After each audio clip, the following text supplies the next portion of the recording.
If you're an airline pilot considering cataract or lens replacement surgery, this video will help you. So how many commercial airline pilots are there in the United States in 2026? Well, according to Claude AI, in 2026, there are about 183,000 airline transport pilot certificate holders. That's the certification you need to fly for the major airlines. Now, of the 183,000, what percent are over the age of 50? According to Claude AI, about 97,000 or 53% of airline pilots are age 50 or older and therefore likely candidates for lens replacement or cataract surgery. Now, as you know, commercial airline pilots have very unique and demanding visual needs to perform their job. Recently, we had an airline pilot travel to see us here in Austin, Texas, from her home in Cincinnati, Ohio, for cataract surgery. And she was so beautifully and eloquently able to describe her cataract surgery journey. I asked her if she would be willing to share that journey before her surgery, during her surgery, and her after surgery experience with cataract surgery and various lens implants that she selected with you. So let me have her share that journey with you. So we have Melissa here, who's kind enough to share her story. She is well, why don't you tell those out in the interwebs what you do? Perfect. I'm an airline pilot for a major U.S. airline, and I have cataracts. Well, I used to have cataracts. What kind of airplanes do you fly? Large jet airliners. Like 7-something kind of aircraft. Exactly. The big ones with hundreds of people in the back, right? Exactly. Okay, got it. Exactly. So my vision is critical to what I do. Yes. And how old are you? I am 58 years old. Okay, great. Yeah. And probably for about the last 2 years, I was aware that I had developing cataracts. Yes. And it was a deterioration of my vision that happened over that time. I kept going in and getting stronger and stronger distance contacts to try to compensate for the cataracts. And eventually they put me in a toric lens to try to sharpen things up more. Mm-hmm. And finally it got to the point where I could not see well enough to pass the medical requirements to have an FAA first class medical issued to me. Airline pilots have to go every 6 months and take a medical exam with an aviation medical examiner, and there's a robust eye test that's a part of that. So I put it off for long enough, and I tried to find somebody to help me with my contact issue. I went to the first doctor in my hometown. I don't live here in Austin, Texas. Where do you live? I live in Cincinnati, Ohio, right. And you're the fourth doctor who I came to. Okay. None of the doctors who I talked to had any insight into the vision needs of airline pilots. The first doctor wanted to put me into an LAL lens.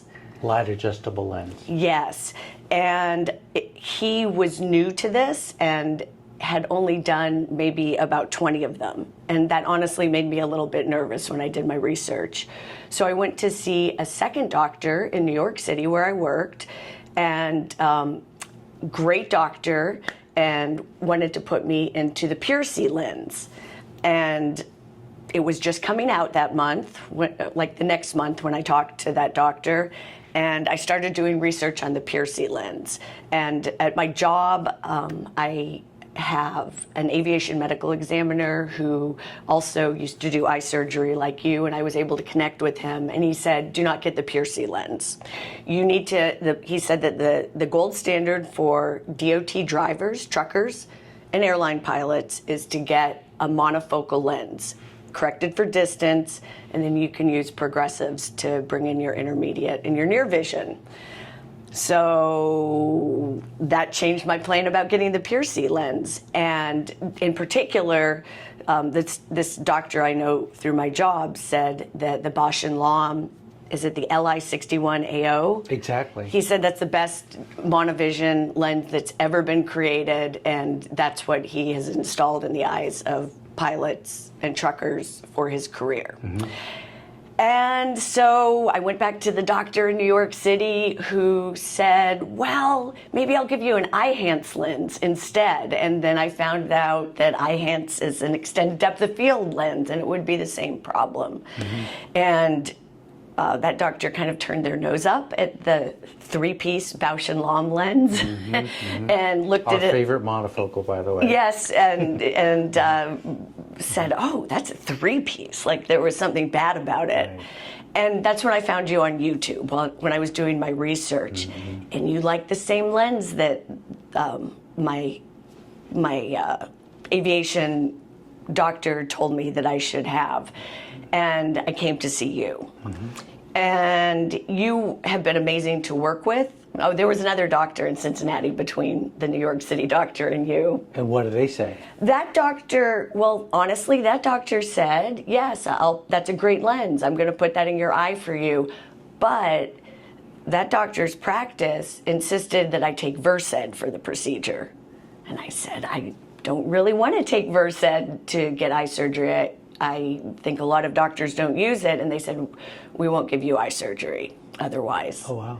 So I found you on YouTube. Okay. You don't make people be sedated unless they want to, I think with a little bit of Valium. Correct. You assure patients that it's going to be a pain-free procedure, and mine was.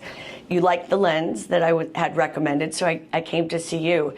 And my right eye is my non-dominant eye, and it was the bigger cataract. So we talked about doing it first. It made the most sense. I'm blindest in that eye. And then 2 weeks later doing my dominant eye. And I talked about getting both eyes with the Bausch and Lomb lens distance vision, the best possible distance vision. And you said, I don't want to make you too nearsighted. And I said, and you suggested to me that we do like a mini monovision, I think, where you do two different corrections. But just by a little bit, like plain on one Yes. eye and maybe like -1/2 on the other eye. So for me, I didn't want to do that because I know the FAA doesn't like that. They don't allow monovision with contact lenses. And if you do it with an IOL, you have to wait 6 months before you can work again. So, but I took heed to what you said. I said, what's wrong with being too farsighted? You said, you might get sick of not seeing people's faces when you talk to them. And that really was an impression to me. I was like, I never considered I wouldn't see people's faces. So I said, well, why don't we do this? Why don't we do my left eye, my dominant eye first with the distance vision? Because that's the one, if we were going to do anything different, we wanted to have distance vision. And let me live with it and look through it and see what it looks like to me. Because nobody can tell you what it's going to look through till you look through it.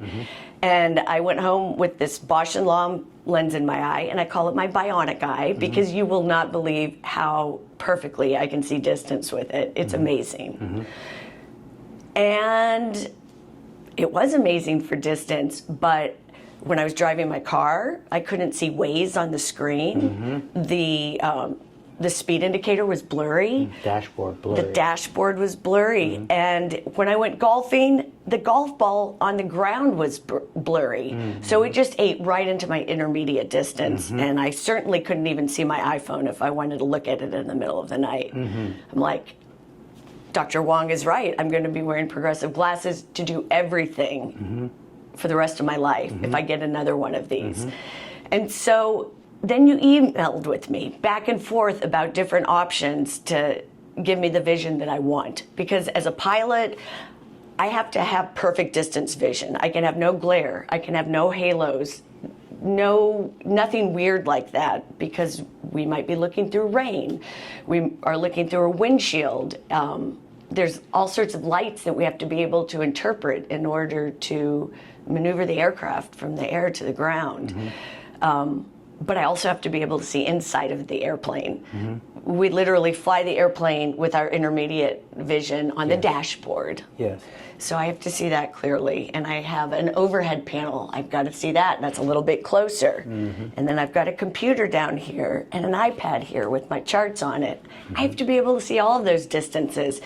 And because you were kind enough to email back and forth with me and help me come up with a good plan, I decided to try the PureSee in my right eye because I figured the PureSee I could correct for distance. I didn't want to wear distance contact lenses because I had been wearing those for years.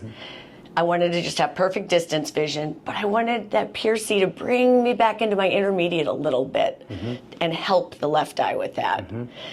And you said that sounds like a great idea. But then the big thing that made the difference for me, I said, Dr. Wong, if I put the PureSee in my eye and it doesn't work for me, can you just go put that bausch and lomb lens in afterwards? And you said, yeah, no problem.